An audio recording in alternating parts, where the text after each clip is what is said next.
지금 이제 우려스러운 거는 트럼프는 동맹 비동맹을 가리지 않아요. 그리고 이 사람 머리에는 동맹이라는 단어가 없습니다.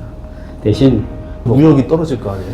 그렇게 되면 이제 이게 경제가 이제 불안해지면 불안을 해결하기 위한 돌파구, 무력 충돌, 또 국지전 이런 것들이 생기면 이게 1차 대전이 시작된 방식이라서 역사를 좀 제대로 배우고 있다면 어느 순간 이제 자제를 해야 될 것 같은데 그게 우려스러워요. 근데 트럼프가 하는 중국을 상대로 해서 우리 4년 동안 중국을 압박하겠다. 특히 이제 이런 그 경제 안보 분야 우리한테 기회 창출입니다. 그 4년 동안 네. 중국에 따라잡힌 거를 뭔가 우리 방식으로 혁신할 수 있는 절호의 기회인데 이거를 활용하는 결국은 이제 기업인들이고요. 기업인들이 하기 위해서는 이 판을 깔아주는 정치인들입니다.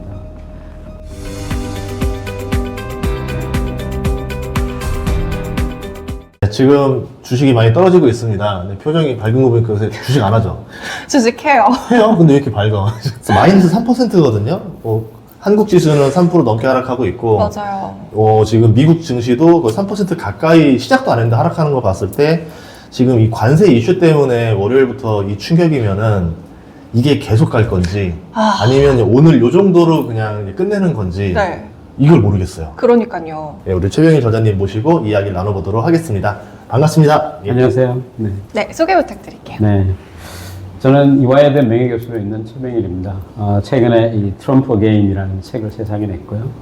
그리고 2019년에 트럼프 1기와 시진핑과 이라크를 겨루는 무역전쟁을 조망한 미중전쟁의 성자, 누가 세계를 제패하는가.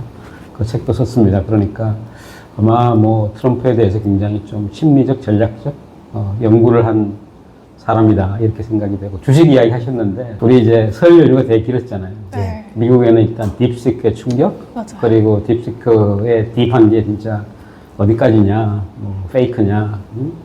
더 놀라운 거는 이제 미국의 그 바이든식의 수출 통제 이 모델이 과연 유효하냐, 뭐 이런 이야기도 있고 또 이제 트럼프는 1월 20일 날 취임했을 때 이제 많은 그 사람들이 예측과는 달리 이제 관세 얘기를 안 꺼냈단 말이에요. 관세에 대해서 약간 좀 뭐 준비를 하라 이런 정도였는데, 뭐 그 사이에 뭐가 있는지 모르겠지만, 딥시크의 충격을 좀 덮으려고 하는 게 아닌가? 생각보다 빨리. 근데 캐나다, 멕시코는 워낙 2월 1일 이야기가 된 거고, 다음 타겟인 EU를 분명하게 했다는 거. 그리고 중국을 이제 10%도 올렸는데, 중국은 아시다시피 그럼 1기 때 25% 관세 올린 게 있어요. 그게 이제 10%도 올라, 35% 올라가는 건데, 네.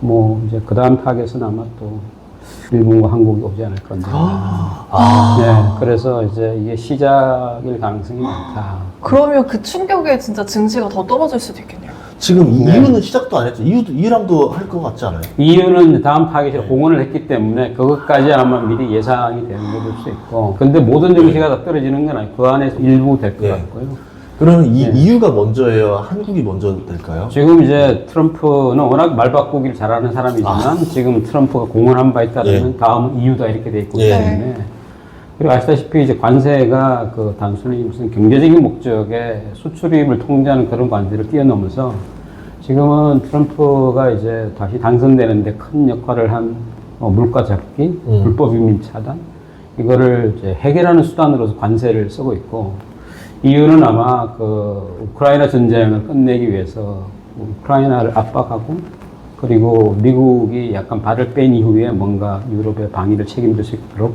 방위비 분담금을 올리려고 하는 그런 노림수가 있잖아요. 그래서 관세를 이제 전형적인 우리 교과서에서 배우는 뭐 수입품에 대해서 이제 물건값을 올리는 이런 관세가 아니라 그 배후에는 다양한 노림수가 있다. 이렇게 보셔야 할 것 같아서 아마 트럼프 4년 내내 관세라는 단어를 달고 살아서 그 샥에 대해서 여러분이 미리 좀 예방주사를 임기 초에 맞아야 되지 않을까 생각이 듭니다. 그럼 지금은 그냥 시작에 불과하다? 예, 저는 뭐 오랫동안 이제 그 국제통상을 해온 사람이고 협상부도 뛴 사람이고 또 저희는 관세를 인하하는 협상을 했죠. 올리는 협상을 안 한 사람들인데 트럼프는 미국이라는 세계 최고의 이제 그 을이 있잖아요, 소비자. 그 시장을 활용해서 그동안 이제 미국 앞에 대통령들이 외국을 상대로 못한 거 다 해보고 싶어 하는, 트럼프는 하고 싶은 거 다 해봐. 약간 이런 분위기? 예, 그런 것 같아서. 바깥에서는 이게 물가 인상에 대한 우려가 많이 있는데, 뭐 그렇게 간단하게 물가로는 안 넘어갈 것 같아서 왜냐하면 전 세계 200개 국가가 미국에 수출하고 있기 때문에 지금 이제 전면적으로 이야기했던 보편관세 이렇게 나가는 수순이 좀 지연이 된다면 워낙 이제 캐나다, 멕시코가 미국 수출하는 분량이 되게 많고 또 제조업의 뭐 자동차랄지 그 전기차, 배터리, 뭐 또 이제 히토류 같은 것들, 원료 같은 것들이 캐나다, 멕시코 수출되고 있기 때문에 근데 그런 것들은 이제 대체가 가능한 것들이거든요. 시간이 걸리겠지만 그러니까 물가가 전면적인 물가 인상 압박까지는 가지 않을 것 같은데 아마 트럼프가 그걸 다 굉장히 좀 워낙 정치적으로 민감한 문제라서 잘 보고 있을 것 같아요. 그래서 그런 측면이 있고 또 하나 그러니까 한국 언론이 잘 조명 안 되는 것 가운데 하나는 트럼프가 이제 공화당 대통령인데 전통적으로 미국은 공화민주 양당이 경쟁을 하지만 민주당은 뭐 소수자, 이민자, 뭐 인권 이런 가치를 높게 봤다면 공화당은 뭐 이렇게 기업의 자유 그리고 자유무역 이런 자유를 좋아하는 건데 트럼프가 여전히 이제 그 전통을 가지고 있어요. 그래서 세금을 사실 T가 세 개인데 트럼프, 텍스, 테립 이 세 개가 T로 시작하는 건데 텍스는 줄이고 테리프는 올리는 그러니까 세금은 줄이고 관세는 올리는 근데 문제가 바이든 4년 동안 이제 코로나19하고 싸우느라 재정을 많이 풀었잖아요.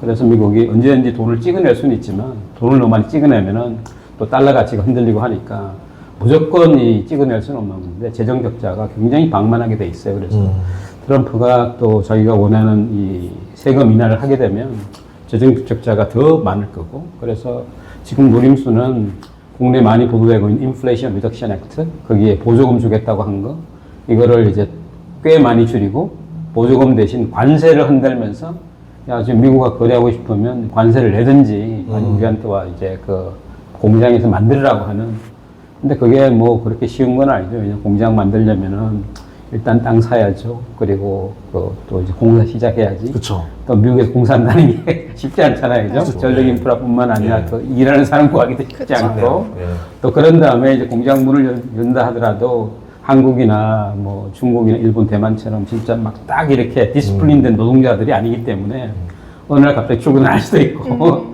그런 문제가 있기 때문에 미국에서 제조업을 한다는 게 굉장히 쉽지 않다는 거거든요. 왜냐하면 미국은 50년대, 60년대 세계 최저의 제조업 국가였기 분명하지만 이게 그 다른 경제 논리 때문에 조립하고 제조업하는 거는 전부 아시아로 다 이렇게 외주를 주는데 트럼프가 본격적으로 하고 있고 바이든도 했던 것이 외국으로 나간 제조업을 다시 이제 내주를 하겠다는 거니까.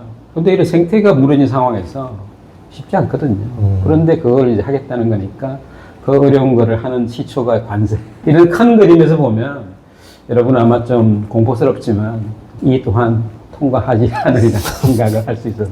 그런데 트럼프가 멕시코에게 관세를 준 건 어떻게 보면 이제 중국 쪽에서 멕시코에게 우회로 수출을 하면서 이런 부분을 좀 겨냥한 부분도 있지 않을까요? 뭐 당연히 그런 게 있죠. 그렇지만 그러니까 말씀드린 대로 이제 트럼프에게서 관세는 여러 가지 문제를 해결할 수 있는 이제 입구다고 생각하면 되고. 보통 우리가 생각할 때 이제 관세를 올리면 어떤 효과가 있을 것 같아요. 수입 물건 가격이 올라가잖아요. 근데 단순히 올라가지는 않아요. 왜냐하면 수입업자가 있기 때문에 수입업자가 이걸 그대로 이제 인상을 해버리면 시장에서 잘 안 팔릴 거라고 생각이 되면 일부 자기가 흡수합니다. 그러니까 예전에는 내 마진이 20%였는데 내가 10% 먹겠다고 하면은 오롯이 그냥 이 수입업자가 다 이거를 충격을 흡수할 수도 있어요. 그러면 물가 인상 효과는 없는 거예요. 근데 우리가 언론에서 일반 이야기하는 것이 야 관세 올리면 무조건 가격이 올라간다. 그건 아니고 그러면 수입업자 입장에서는 당분간 이게 이제 중국이나 중국에서 오는 것이 멕시코로 우회 분명히 하고 또 캐나다도 우회할 수 있습니다. 우회할 수 있고 전 세계가 북미 지역은 이제 이 관세가 없는 자유무역 협정으로 지난 20년, 30년 왔기 때문에 이걸 당연히 활용하는 거고 맞고 한국도 지난 몇 년간 멕시코에 엄청난 공장을 많이 지었죠. 자동차, 뭐 전기차, 배터리, 가전제품 많이 지었고 그런 것들이 충격을 받는 거거든요. 그러니까 많은 사람들이 왜 관세를 받는 거는 캐나다하고 멕시코하고 중국인데 왜 한국 정시가 떨어지느냐? 왜냐면 우리 기업들이 이제 글로벌한 기업들이 이미 거기 다 이제 공장을 갖고 있고 또 심지어는 한국에서 곧장 미국으로 가지 않고 그 공장으로 수출되는 것도 있기 때문에 그런 구조고 이제 첫 번째는 그런 거고요. 두 번째는 트럼프 머릿속에는 뭐가 있냐 하면은 불법 이민과 마약 문제를 이제 해결을 해야 되는데 지난 바이든 4년 동안 불법 이민자가 너무 많아졌다. 네. 미국의 불법 이민자가 얼마나 되는지 아십니까? 미국 공식 통계가 있어요. 통계가 있다는 게 되게 놀랍잖아요. 예. 불법 이민자 알고 계세요. 예. 1100만이다, 1100만. 아. 1100만이면 이 사람들이 불법 이민자가 되는 경로는 대부분 이제 중남미에서 올라와서 멕시코, 미국 국경을 이제 불법으로 통과해서 있는 건데 이 불법을 알고도 왜 못 쫓아내는가 하면은 미국의 많은 서비스 산업들 뭐 예를 들어서 이제 우리가 보는 LA라서 야구장에 청소 용역하는 사람들 예. 또 맥도날드 가게 햄버거 뒤있는 친구들 또 이제 포도 따는 사람들 예. 이런 사람들이 다 이제 멕시코로 통해서 올라온 중남미 지역의 이민자들이거든요.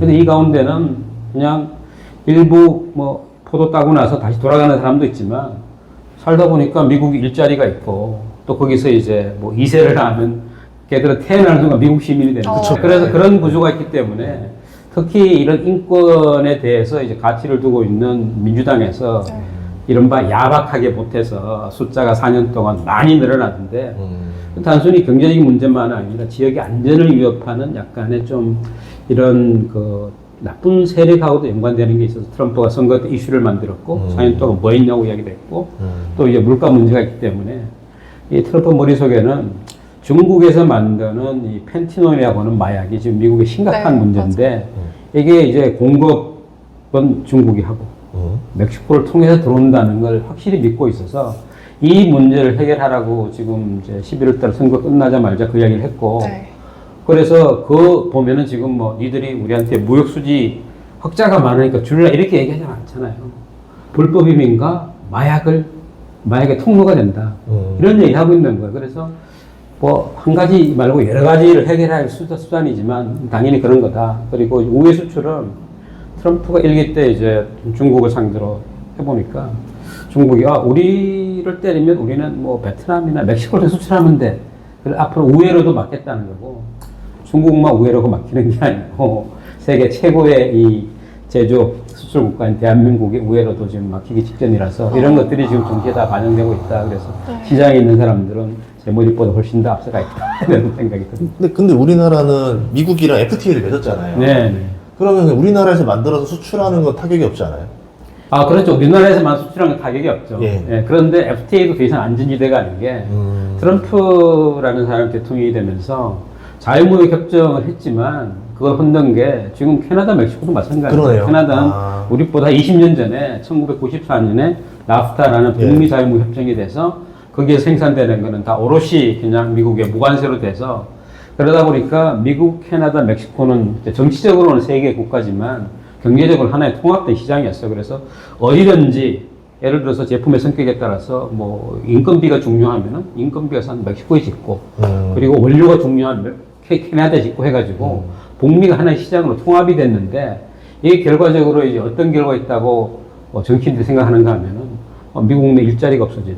제조업 일자리가 없어지네. 왜냐하면 싼 것들은 전부 멕시코 아니고 원료 중심은 캐나다로 가니까 이게 선거 이겨야 되는데 그 트럼프가 내건 게 야, 이 자유무역이 우리를 그냥 골병들이 한다. 내가 되면 이거 다 새로 할 거야. 그래서 이 자유무역 협정이라는 것이 뭔가 소비자들의 싸고 풍부한 물건을 제공한 게 아니라 일자리를 빼앗아간 잡 킬러라고 이야기했고 그래서 자유무역 협정이지만 이제는 이 미국에서의 생산된 원료를 많이 사용하지 않으면 못 들어온다는 식으로 관리무역을 바꿨잖아요. 그리고 한미 FTA도 마찬가지죠. 한미 FTA도 무관세로 들어가야 되는데 특히 우리나라 자동차, 미국의 자동차 관세가 2.5% 별로 높진 않아요. 그렇지만 픽업 트럭은 25%. 지구상에 어느 나라도 미국의 픽업 트럭 관세를 없앤 나라가 없습니다. 대한민국 빼고. 그래서 우리는 이제 거의 굉장히 긴 세월에 걸쳐서 없애는 약속을 했고 지금 같은 건 없어지기 직전인데 2017년 트럼프가 들어오면서 한미 FTA를 찢으려고 하니까 보좌관들이 제발 하면서 막아가지고 재협상을 한 거거든요. 그래서 자유무역 협정도 더 이상 자유롭지 않다. 그리고 트럼프는 자기가 재협상하는 거 다시 할 수 있다. 왜냐하면 캐나다, 멕시코도 트럼프 때 다시 재협상을 했는데 거기도 20% 관세를 때린다는 것은 보통 보면 너무나 비상식적이고 거의 미친 X잖아요. 그런데 할 수 있다. 그런데 그 의도는 자기 유권자들한테 바로 안에 공약한 대로 하고 있다. 불법 이민 만든다. 그리고 이 마약 막겠다. 지금 뭐 캐나다도 그렇고 멕시코도 그렇고 가만히 있지 않겠다 이런 식으로 보복 관세를 대응을 하겠다고 하겠다라고. 하는데 네. 이게 참 그런 것 같습니다. 경제 논리를 따지면 사실 보복 관세하면 안 되죠. 그죠? 왜냐하면 뭐 때리더라도 약간 맞고 맞는 신용하면서 뭔가 이렇게 이 충격이 서서히 이렇게 완화되길 기다려야 되는데 정치적으로는 우리도 우방 국가인데 우리도 동맹인데 우리도 자유무역협정문인데 이거 이런 걸 무시하고 우리를 때 우리도 그냥 살아있다는 걸 보여줘야 되니까 보복 관세를 정치적으로 안 할 또 우리는 없는데 안 하면 정치적으로 그냥 입지가 약해지겠죠, 그죠? 그런데 보복 관세를 하면 트럼프는 더 세게 나가는 거죠. 이미 행정명령에 2월 4일부터 이제 관세 올리겠다고 돼 있는데 거기 보면 상대 국가 보복 관세를 하면 우리는 관세를 더 올릴 수 있다는 걸 써놓고 있어요. 그러니까 그게 트럼프가 게임하는 방식입니다. 그리고 협상 테이블 앉혀서 내가 원하는 대로 해줄 거야? 근데 이게 트럼프 이렇게 하는 것도 밑바탕에는 미국 국민들의 지지가 있으니까 가능한 거잖아요. 지지라는 게 되게 애매하죠. 51대 49. 그러니까 이제 지금 미국 정치도 양극화돼 있고, 대한민국 양극화돼 있고, 전 세계 민주주의 정치 국가가 51대 49잖아요. 예. 51%가 열광하는 거죠. 그런데 그 51%도 분야에 따라 다른 것 같습니다. 예를 들어서 미국이 지금 경쟁력 이런 7강 산업 이런 데는 그러면 그게 이제 제로섬 게임이니까 난 일자리가 되는데 이런 캐나다나 멕시코에서 오는 것들을 수입해서 사용해야 되는 소비자 말고 생산자. 예를 들어 멕시코에서 만들어낸 비교적 이제 그 품질이 뭐 괜찮고 가격이 저렴한 중간재가 있어. 이걸 가지고 최종적을 만드는 사람들은 미칠 지경이죠. 그러니까 이제 언론에서 미국의 이제 여론 가운데 뉴욕타임즈가 약간 좌편향이라면 월스트리트저널은 우편향인데 월스트리트저널조차도 미친 전쟁이다. 라고 얘기하는 거 보니까 이게 트럼프가 아마 그 조기에 자기가 원하는 정치적인 걸 못 끌어내면 이걸 계속하기는 쉽지 않을 거다. 그럼 그때 아마 또 다른 이 변명을 대면서 뭔가 이제 빠져나가지 않을까. 치고 빠지고. 왜 그러냐면 관세라는 거를 미국 입장에서는 내가 다른 나라에서 혜택을 준 거를 가져온다라는 느낌으로 가지고 있는 건지 아니면 그냥 공정한 거를 미국이 그냥 갑질을 해서 불공정하게 만들고 있다 생각하는 건지. 근데 제 생각에는 지금 트럼프는 전자의 개념으로 생각하고 있는 것 같아서 그런 건가요? 제가 만약 이 강의실에서 우리 진행자님이 물은 그런 질문 같으면 A뿔을 줄 것 같습니다. 너무나 훌륭한 질문이거든요. 이런 식으로 질문하는 사람 못 봤어요. 역사적으로 보면 한 120년 전에 미국이 그 제조업 국가로 부상하는 그 과정에서 그런데 유럽 국가는 이제 자국의 시장이 포화가 돼서 식민지 개척을 나갈 때 그쵸. 미국 식민지 개척의 효시가 맥킨리 대통령이에요. 이 맥킨리 대통령은 1800년대 후반, 1900 초반에 대통령을 한 이제 사람인데 미국 역사를 보면 이제 쿠바를 지배하고 있던 스페인을 자극해서 스페인 전쟁에서 쿠바의 실효적인 지배를 괌, 뭐 그리고 하와이, 필리핀 이런 지역을 제국주의를 시작한 사람이거든요. 트럼프의 롤 모델이 맥킨리 같아요. 이번 취임식에 맥킨리에 대해서 칭찬을 엄청나게 했거든요. 그런 거고, 따라 트럼프의 이제 계산 속에는 뭐냐 하면은, 세계에서 가장 큰 시장은 니들이 그냥 이렇게 싼 가격으로 오는 입장료를 안 받았는데, 이제 입장료 좀 내. 그 이유는 이렇습니다. 경제로 보면 안 되고, 미국에서 입장료를 싸게 한 대신에, 미국의 압도적인 이 중산층의 서민들은 전 세계에서 가장 싼 물건들을 언제든지 공급받는 시스템. 그 실질적인 이제 생활비가 떨어지고, 그리고 미국이 잘하는 서비스업, 디자인, 뭐 헐리우드 영화, 하이텍 이런 쪽으로 이제 하는 게 우리가 생각하는 경제학의 비교 우위잖아요. 근데 트럼프는 머릿속에 뭐가 있냐면은 두 가지. 우리가 왜 전 세계 우리 애들을 보내가지고 전쟁에 죽게 하지? 그들이 우리한테 해준 게 뭔데? 동맹이 해준 게 뭐지? 애들은 안보도 우리가 지켜줘. 그리고 우리 시장도 막 갖고 가. 그럼 대가를 지불해야지. 니들은 네가 지켜. 그걸 압박하는 수단도 됐고, 그리고 이 관세를 올려야 지금 이제 이야기한 텍스 컷을 할 텐데, 그러면 이제 정부 재정이 더 약해지잖아요. 아마 트럼프 향후 4년 동안 공장을 짓는 기업들이 있긴 하겠지만, 실제로 가동해가지고 물건을 만들어내는 기업들은 아마 많지는 않을 것 같아요. 그리고 기업이나 뭐 국가 입장에서 실제로 관세를 내는 게 더 이득인 거예요? 아니면 공장을 세우는 게 더 이득인 거예요? 그건 아마 국가 입장이 아니고 기업 입장이겠죠. 왜냐하면 지금 우리 정치가 반응하는 것도 국가라는, 지금 이제 무역 이론을 가지고 국가 대 국가를 하지만 사실은 국가 수출하는 건 없잖아요. 대부분은 기업이 하는 겁니다. 개인이 하는 건데. 그럼 대한민국 예를 들면 그 대표적인 기업들, 자동차, 국내에서 생산에 수출하는 게 있고, 또 말씀드린 대로 멕시코를 통해서 이제 무관세로 들어가는 게 있고, 국내 수출하는 것도 무관세고, 또 그냥 여러 가지 마케팅 비용 때문에 미국에 생산하는 것도 있고 하는데, 이 관세라는 것이 갑자기 높은 장벽이 올라간다. 뭐 한국을 상대로 진짜 20% 올라간다.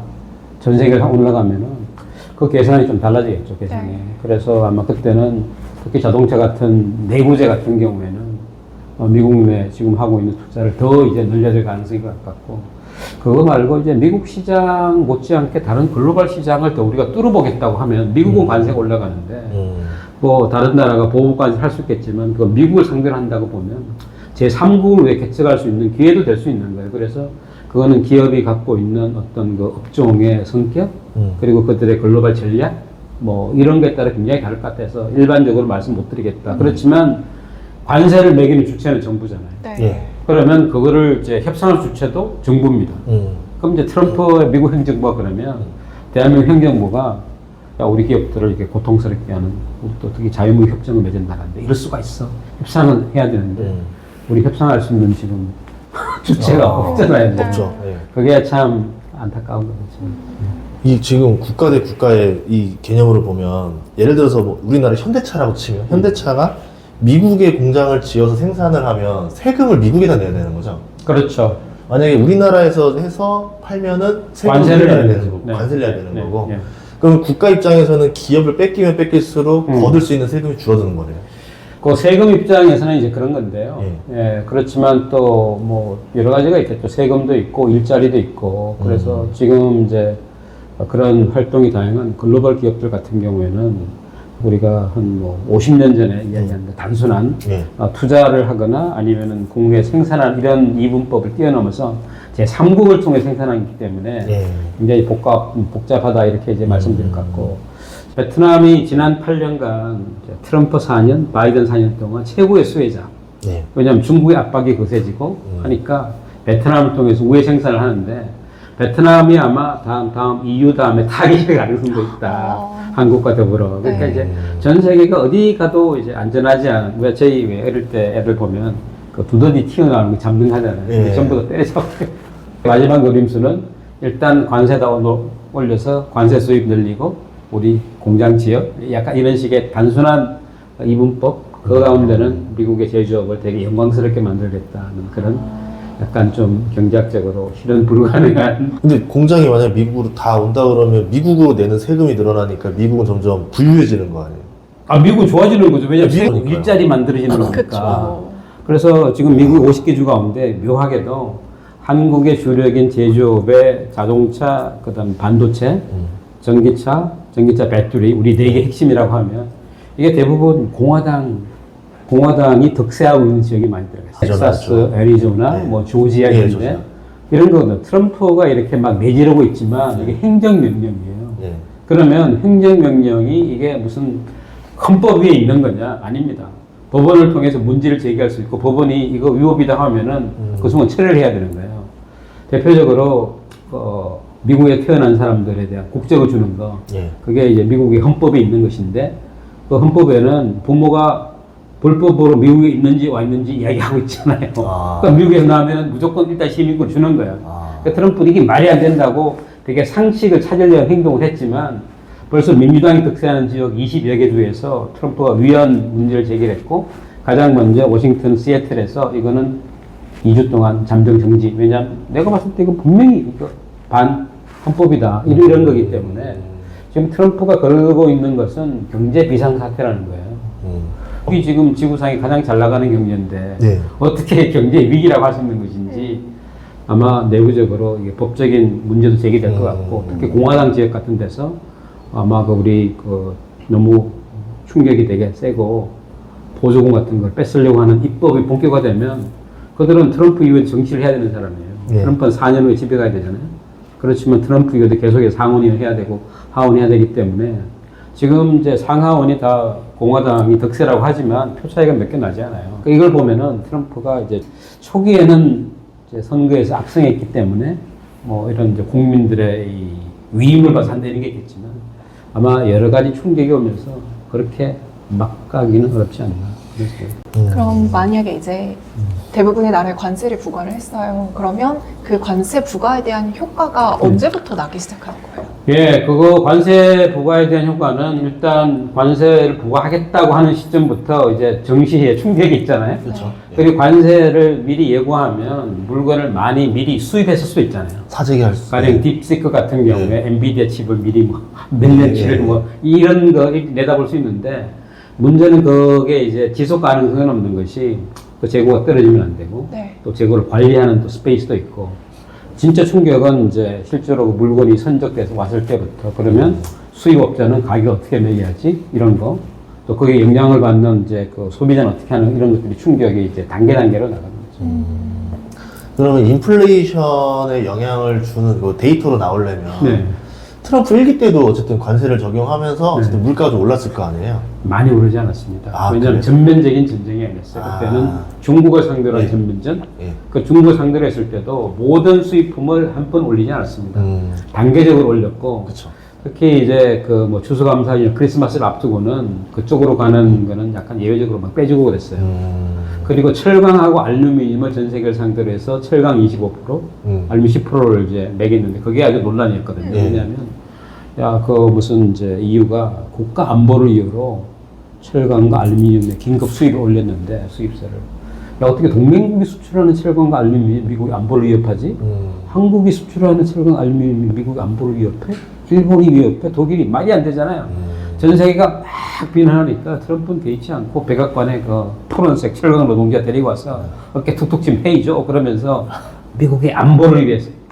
그런데 철강 알루미늄이 그러게 나서 많은 국가들이 이제 협상을 했는데 꼼짝하지 않았어요. 우리나라는 우리가 수출할 수 있는 철강 물량을 스스로 제한하는 협상을 했습니다. 그게 놀라운 거는 바이든 4년 동안 그대로 있었어요.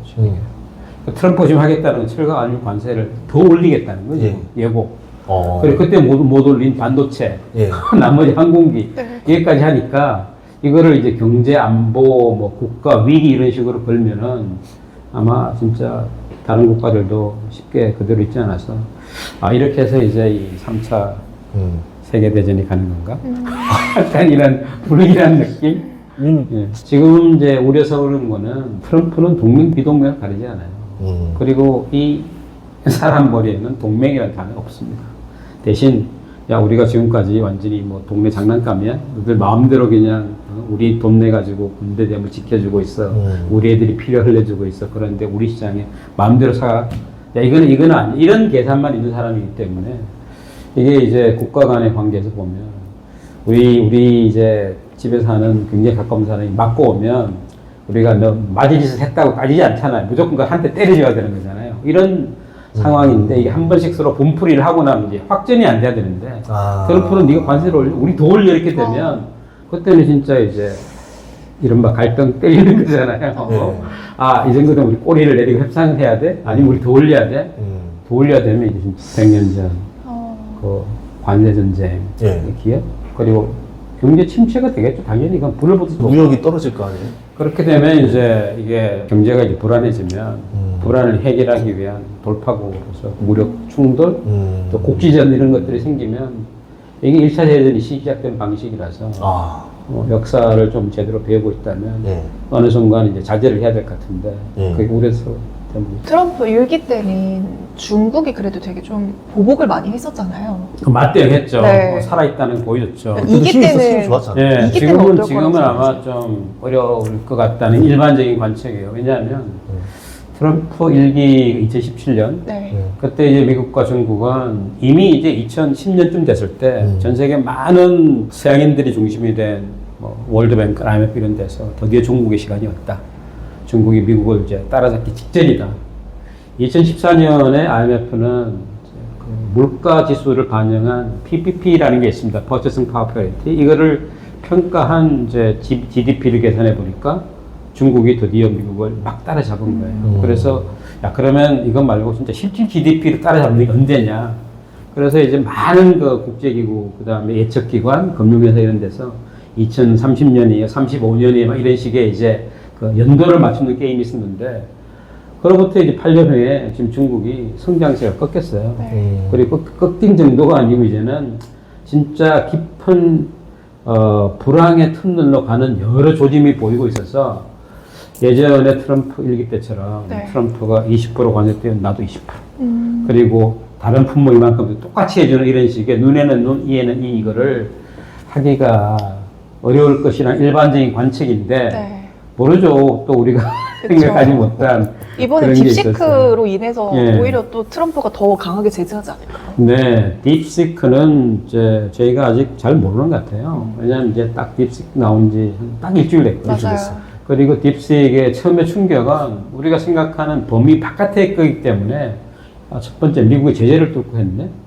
그리고 뭐 10분의 1 가격으로 했단 말이야. 100분의 1란 말이야. 이런 식의 제재를 뚫고 말도 안 되는 말 했다는 것이 있는데 지금 하나하나 나온 이야기를 보면 약간 분식회계하는 그런 것도 있고 또 미국의 지재권을 훔쳐가는 것도 있는 것 같고 네. 실제로 뭐 엔비디아 칩에 여러 가지를 이제 미리 그 저장해놨다가 사용한 것도 있는 것 같고 그래서 그렇게 안 놀랍다고 해버리면 끝이지만 근데 놀라운 거는 지금 딥시크 비슷한 게 중국에 이제 1000여 개가 있을 거라는 그게 그렇죠. 그러면 이제 여기에 대해서 이제 미국은 어떤 식으로 반응할 거냐 수출 통제 안 할 거냐 수출 통제 구멍이 뚫리니까 메꾸려고 그러겠죠. 그죠? 예전에는 미국에서 곧장 중국 가는 거 막았다면 이제는 주변 거 가는 거 다 막으려고 할 것 같고 그리고 이제 뭐 엔비디아 이런 데 더 촘촘히 감지하겠죠. 그렇죠. 그러면 이제 기업 입장에서는 시장이 줄어드는 거잖아요. 그래서 되게 이제 충격적인 건데, 트럼프가 취임하고 다음날 백악관에 3명의 기업인을 불렀어요. 그 소프트뱅크의 마사시 손정이라고 하는 예. 그분, 아주 큰 손. 그리고 오라클의 회장, 오픈 AI의 샘 올트만. 네. 임기 4년 동안 그 AI의 데이터 센터 인프라를 만들겠다. 4년 동안 뭐 5천억을 쏟아붓겠다. 이런 이제 이 계획이 딥시크 때문에 갑자기 이제 뺨을 맞은 그런 기분인데 그렇다고 이제 포기할 수 있겠습니까? 해야죠. 예. 그러니까 뭔가 다른 방식으로 네. 그 방식 그대로 하겠죠. 대신 야 이게 옛날 우리가 하듯이 이렇게 데이터를 많이 쓰는 방식하고 다른 방식 없는가 이런 고민이 시작이 되겠죠. 네, 그래서 딥시크는 이제 처음 시작이 되는 것 같고 저는 이제 보는 것이 한 20년 전만 하더라도 전 세계 표준은 그냥 시장에서 승자로 판명되는 딱 하나만 살아남는 건데 지금은 중국판 표준, 미국판 표준 두 개가 살아남고 결국 이들의 승자는 제3국 뭐 글로벌 사우스는 누구를 쓰는지 이렇게 될 것 같은데 글로벌 사우스가 싸고 저렴한 중국산을 쓰게 되면 이게 시장의 균형이 그쪽으로 쏠리지 않을까? 그런 우려가 있어요. 그런 우려가 있고 또 디지털리 연결되는 이런 뭐 AI랄지 네.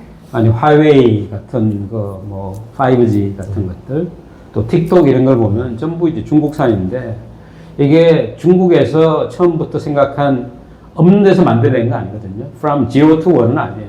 미국이 뭔가 아이디어를 했는데 얘들은 보고 따라서 배운 거잖아요. 그러니까 중국이 잘하는 것이 예전에 그들이 뭐 종이나 화약을 만드는 그런 건 없는데 대신 지구상에 어떤 다른 데서 했다 그러면 중국은 모방을 하는데 예.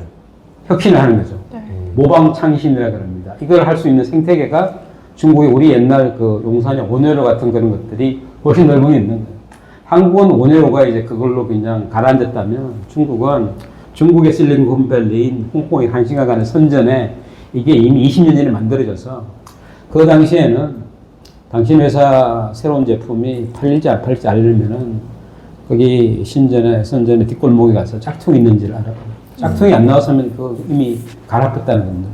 근데 그런 시대가 지나가고 미국 것으로 이제 중국이 이런 그 하이텍이 견제하는 세상이 됐기 때문에 소비자 입장에서는 개인정보 내지 어떤 그 이 정보의 안전성 이런 데 내 신경을 많이 써야 되는데 그리고 또 기업 입장에서는 이제 하나의 표준만 탑재하는 게 아니고 시장에 따라서 다른 표준을 탑재하는 이런 것들 그러니까 이게 다 이제 그 불편함 그리고 안전성의 위협 그 비용의 증가 이런 걸로 되기 때문에 기술 생태계 또 이 경제 안보라는 단어 많이 쓰잖아요. 네. 우리 물건을 사용하는데 안보를 생각해야 될 그런 세상 이런 알 수 없는 세상으로 가고 있어서 조지 오웰의 1984년이 가까워지는 게 아닌가 이런 생각을 하고 있습니다. 작가님께서는 이제 관세가 우리나라에까지 영향이 미치게 되면 네. 가장 크게 좀 수혜를 보는 기업 또는 수혜. 이제 가장 크게 피해를 보는 기업 예. 이렇게 나눠서 음. 말씀해 주신다면 어떤 게 있을까요? 그 이제 수혜나 피해는 네. 두 가지가 중요한 것 같은데, 이제 트럼프가 뭐 어떤 단어를 꺼내 올리냐, 그리고 두 번째는 우리 그 분야 기업의 진짜 경쟁력 이런 것 같은데, 저는 일단 전반적으로 뭐 이제 관세를 본격적으로 하겠다고 하면은 경제 진짜 뭐 아문이죠. 왜냐하면 지구상에 200국가가 있는데 200개 국가 제조업의 규모로서는 중국이 제일 크지만 경제 단위별로 봤을 때 제조업이 강하고 큰 거는 대한민국과 중국이 세계 1, 2등이에요. 근데 이제 중국은 특히 이 경제안보 분야에서 수출 시장이 막히고 있잖아요. 네.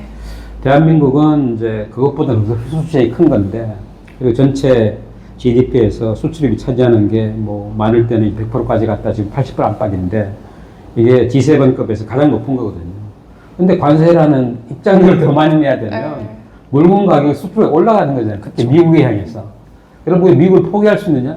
포기할 수 없잖아요. 전체 수출의 25%, 20%가 가는데. 그럼 전부 미국에 투자를 할 수 있냐? 아니잖아요. 네. 따라서 일단 뭐 되게 이제 나쁜 소식이고, 그럼에도 불구하고 이제 이 트럼프 4년 이후를 생각을 하면 우리 제조업의 기회일 수 있다. 왜냐? 우리가 중국한테 다 따라잡혔어요. 92년에 한중 수교했을 때, 그때는 우리 그런 얘기 했습니다. 그때 출장 가면 같이 가는 선배들이, 그때 제가 정부에서 일할 때인데 이랬어요. 최 박사, 야, 우리가 중국 사람한테 이렇게 발 마사지를 받아? 이게 몇 년간 갈까? 이런 이야기 했거든요. 그때는 중국 우리를 필요로 했습니다. 우리의 자본, 우리의 그 제조업 경영 능력, 그리고 우리의 제조업 그 기술 다 필요했는데, 네. 이제는 우리 자본 필요하지 않고요. 그들 다 회사 경영해봤고, 우리 기술 필요하지 않습니다. 중국 기술국에 됐기 때문에 20년 전에 짝퉁을 만드는 중국이 지금 아니에요. 지금은 지금 이제 전기차 세계 지금 테슬라를 거의 따라잡을 뿐만 아니라 추월했잖아요. BYD가 예. 인천 상륙작전 했습니다. 그러면 싸고 좋다고 중국을 다 써야 되느냐, 이런 근본적인 문제를 처하는 거예요. 그런데 트럼프가 하는 중국을 상대로 해서 우리 4년 동안 중국을 압박하겠다. 특히 이제 이런 그 경제 안보 분야, 우리한테 기회 창조입니다. 그 4년 동안 네. 중국에 따라잡힌 거를 뭔가 우리 방식으로 혁신할 수 있는 절호의 기회인데, 이거를 활용하는 결국은 이제 기업인들이고요. 기업인들이 하기 위해서는 이 판을 깔아주는 정치인들입니다. 요 두 개의 그룹이 4년을 내다보고 지금 경제 성장률 2% 이하로 추락하고 있는 대한민국을 위해서 뭔가 이게 기회라고 생각하고 큰 이제 딜을 해야 되는데, 우리 정치가 이제 그런 여건이 지금 안 되잖아요. 좌우로 이제 치열한 그런 갈등 속에 또 뭘 하겠다고 하면 이게 뭐 특정 이제 그룹을 좋게 하는 것, 이런 식의 아주 제가 봤을 땐 시대착오적인 그런 어법이 계속 나오기 때문에 뭐 그런 거를 우리가 극복을 하면은 진짜 기회를 잡을 수 있고요. 네. 그렇지 않으면 나중에 이제 이런 이제 방송을 우리가 4년 후에 하면서 그때 기회였는데 우리 뭐 했지? 이런 이제 아쉬운 이야기를, 그래서 아마 그런 아쉬운 방송 안 했으면 좋겠다. 이런 생각이 들어요. 저 마지막으로 여쭤보고 싶은 게, 한국도 보편 관세를 맞을 가능성이 있나요? 왜냐하면 보편 관세는 그 말 자체가 전 세계를 상대로 때리겠다는 거니까 이 보편 말 그대로 보편 관세죠. 당장 드는 생각이, 야, 그럼 두 가지가 위반이거든요. 왜냐하면 WTO가 만들어지면서, 또 WTO가 95년에 만들어졌는데 그 전에 WTO 이전에 그 게트라는 룰에서 1947년부터 한 50년간 무슨 협상을 했냐면 전 세계적으로 관세를 내리는 협상을 했어요. 관세를 내린 이유는 대공을 통해서 이제 막 경쟁적으로 관세를 올려봤더니, 첫 번째, 야, 이게 지금 수입 가격이 너무 높고 그러다 보니까 국내적으로 이렇게 살아남지 않아도 되는 이런 좀비 같은 기업들이 버젓이 그냥 살아남아서 그 비용이 소비자한테 전가되고, 그래서 미국과 유럽을 중심으로 우리가 먼저 관세 내릴 테니까 이를 내려서 미국이 주도하고 다른 나라 관세를 내리는 관세 자유 협상을 50년 동안 많은 국가 꾸준히 했어요. 그래서 어떤 구조가 살아남냐, 미국은 관세가 한 2%대로 아주 낮아요. 근데 미국이 민감한 일부 농산물은 높죠. 설탕 같은 거 없지만. 그리고 유럽도 많이 내렸고, 개도국은 형편에 맞게끔 내렸습니다. 이걸 약속을 한 거예요. 그 약속 위반이죠. 근데 뭐 개의치 않는 거잖아요, 그죠? 두 번째는 우리는 게다가 더 든든한 자유무역 협정을 맺은 나라예요. 우리와 멕시코, 캐나다 자유무역 협정. 그렇죠. 근데 그것도 지금 무시하고 있는 거잖아요. 그렇죠.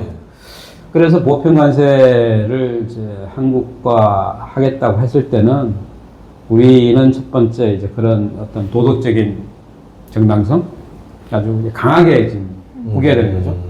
그리고 그렇게도 안 되면 이제 협상을 해야 되겠죠. 예. 보편 관세를 피하면서 뭔가 할 수 있는 거. 근데 누구는 이렇게 이야기하더라고요. 전 세계를 상대로 200개국가 다 보편 관세를 맞으면 뭐 다 똑같이 내는 건데 네. 무슨 상관이 있어? 아, 또 공정하다? 네, 그렇게 네. 볼 수도 있어요. 네. 근데 제가 이렇게 비유를 듭니다. 야구장에 갔는데 3만 명이 야구를 보고 있는데 보편 관세를 내기 전에는 각자 앉은 자리에서 보고 있는 거예요. 편한 자세로 그냥 맥주 마시면서 그냥 게임에 따라 환호하고 보편 관세를 매기면 앞에 있는 사람 일어나면 다 일어나는 거예요. 다 서서 야구를 봐야 돼. 끝날 때까지. 불편하잖아요. 그죠? 이게 단순한 불편한 것 같으면 괜찮은데 이게 다 다른 나라도 매기지만 그 관세의 20%, 10% 거기에 따라서 이제는 채산성이 낮은 기업이 이제는 갑자기 손해를 볼 수도 있어요. 그러면 어떤 기업은 그 혁신을 통해 살아남을 수도 있지만 꽤 많은 기업은 쓰러질 수도 있어요. 그럼 국가국의 재정 지원이 들어가야 되잖아요. 따라서 그게 뭐 모든 나라가 똑같이 내니까 우리도 괜찮아 하는 거는 저는 정신 승리라고 생각을 합니다. 그래서 그걸 극복하려면은 네. 정말 이제 트럼프 행정부를 상대로 협상을 해야 되고 협상은 제가 봤을 때는 이제 경제 분야만 하는 것이 아니라 오늘 이야기를 못했습니다만 뭐 주한미군 철수, 방위비 9배 더 내, 김정은하고나 딜을 할 이런 것까지 같이 그냥 뭉뚱그려서 야, 한국은 아시아 지역에서 너무나 중요한 동맹이고 경제 동맹이고 과학기술 아주 인재들의 연결체이기 때문에 우리 딜을 하자. 같은 테이블에 올려놓고 경제안보 통상 딜을 해야 된다고 생각합니다. 만약에 뭐 예를 들어 제가 지도자가 됐다 쳐요. 뭐 이 국민 인기를 얻기 위해서 예. 우리도 보복 관세 하자 미국한테. 예. 그 캐나다랑 멕시코도 미국한테 보복 관세 했던 예. 것처럼 한국도 미국에게 보복 관세를 할 수가 예. 있어요. 이론적으로 할 수 있죠. 근데 예. 절대적으로 예. 이게 관세 게임이 묘한 게 서로 이제 주고받는 물량이 100대 100으로 비슷하면 예. 이게 게임이 공정한 게임이죠. 근데 트럼프가 노리고 있는 나라들은 다 하나같이 미국에 압도적으로 그들이 수출을 많이 하고 그쵸, 그쵸. 미국 수입을 적게 하기 때문에 우리가 예를 들어서 뭐 정치적으로 경제적으로 보편 관세를 보복 관세를 매길 수 영향이 된다 하더라도 우리가 미국에 수입하는 것이 수출하는 거에 거의 한 3분의 1 수준이기 때문에 미국은 그렇게 충격을 안 받을 거예요. 상대적으로. 지금이 다른 거네요. 그러니까 예. 그게 바로 이제 싸우는 시진핑이 나가 떨어진 거죠. 2017년에 중국이 수출하는 게 한 500 정도 되면 미국이 수출하는 게 한 150, 350이 남는 거예요. 그러니까 처음에는 장군봉 올라가는데 나머지 트럼프가 얘기 때리니까 중국은 수단이 없어지는 거죠. 그래서 트럼프가 아픈 게 뭘까 고민하다가 트럼프가 지금 현직 대통령인데 재선을 노릴 테니까 러스트벨트에 있는 러스트벨트가 수출하는 거 뭐 가령 뭐 이렇게 이 중국 사람들이 돼지고기 되게 좋아하잖아요. 예. 돼지고기의 사료, 대두 이런 걸 대두. 골라서 했는데 뭐 그냥 별로 임팩이 없었어요. 따라서 이 게임은 보복 관세를 매길 수 있지만 수입을 많이 하는 사람이 유리한 구조다. 그런 시대라서 그래서 트럼프를 자꾸 이상한 사람으로만 보고 미치광이로만 보면 도움이 되지 않고 그 머릿속에 뭘 노리고 있는지를 전략적으로 끊임없이 생각을 해야겠네요. 해서 우리도 되게 전략질하게 되겠다. 근데 놀라운 거는 이게 행정부가 전략적이기 쉽지 않습니다. 왜냐하면 지금 보세요. 전 세계 모든 대통령이 트럼프처럼 이렇게 나대는 대통령이 없어요. 없죠. 전면에 나서서 거의 뭐 그냥 하루에 몇 번씩 트위터 쏟아내면서 나의 목표를 이야기하고 조롱하고 갖고 노는 지도자 봤습니까? 없어요. 없잖아요. 네. 예, 그렇죠. 지도자는 품위 있게 리더답게 나머지는 우리 보관이 알아서 할까 이런 건데 트럼프는 자기가 꽂힌 거다. 김정은 좋은 친구야.